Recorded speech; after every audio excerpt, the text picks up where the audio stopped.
Welcome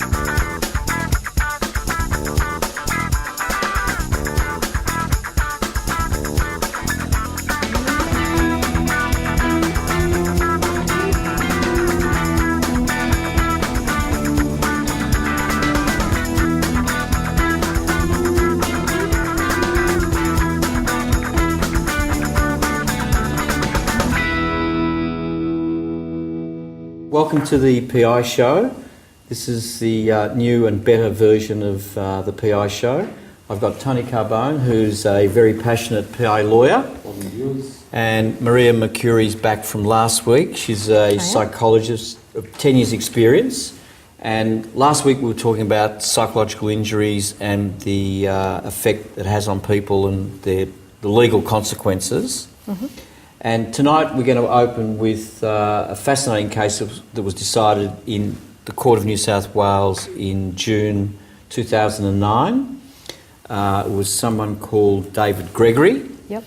He sued his school in New South Wales. At the date of judgment, I think he was 30.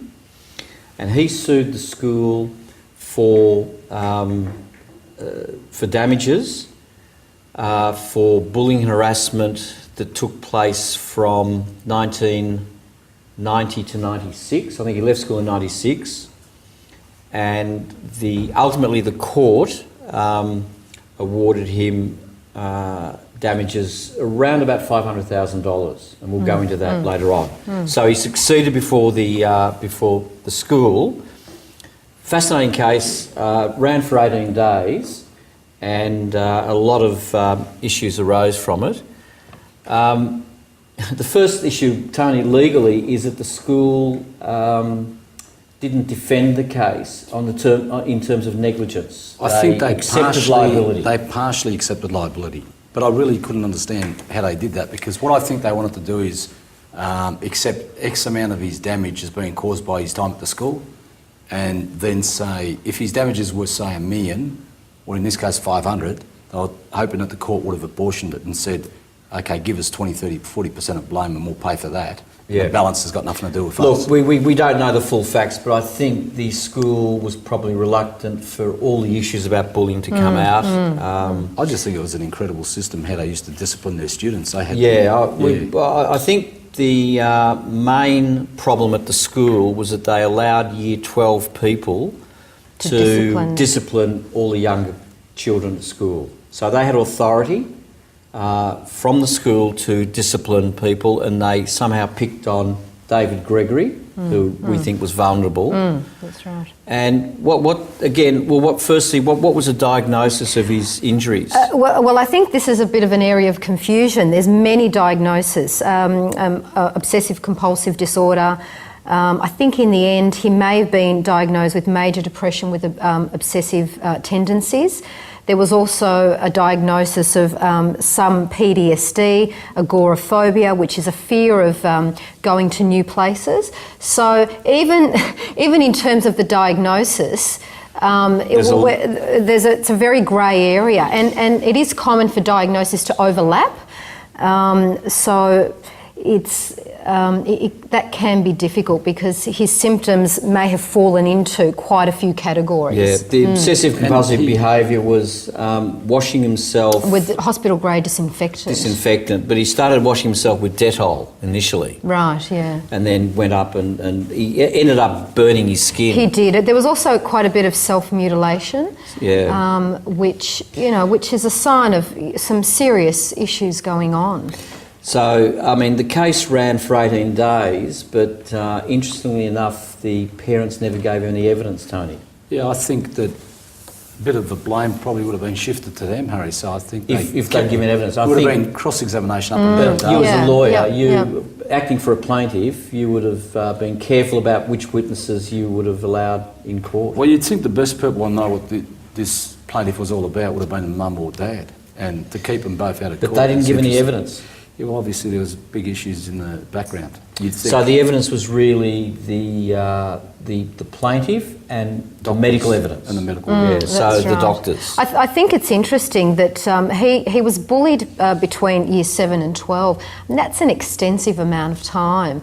And with those repeated calls for help, they were constantly ignored, and why he wasn't taken out of the school, I guess we'll never really know what happened, but he obviously didn't receive the appropriate treatment, A, at the time, and B, possibly following that, because he then went on to live his life, and it sounded like things were laying dormant, and then there was some re-triggering of events and occurrences. In that period of time in secondary school where he had all these incidents occurring, Yeah.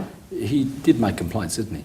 Absolutely. I think he made a number of complaints, and teachers just ignored it. He wrote a letter to the school counsellor, Yes. who then interviewed Yes, him. that's right. And they did make some effort to talk to him and deal with him.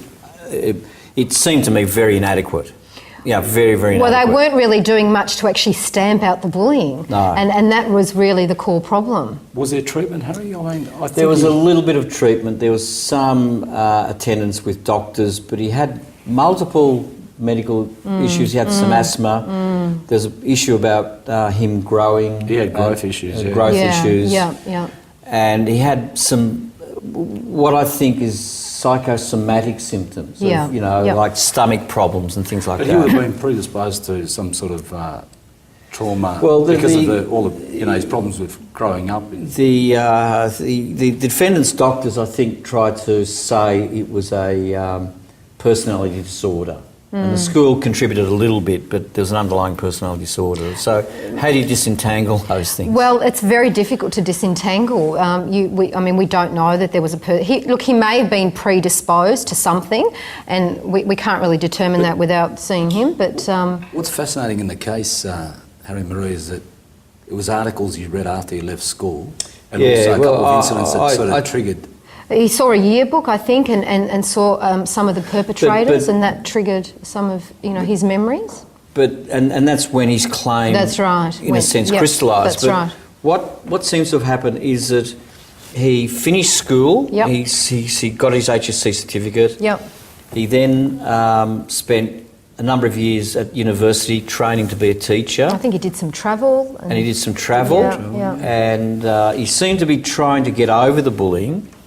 And then I think 6 or 7 years after he left school, there was a couple of incidents.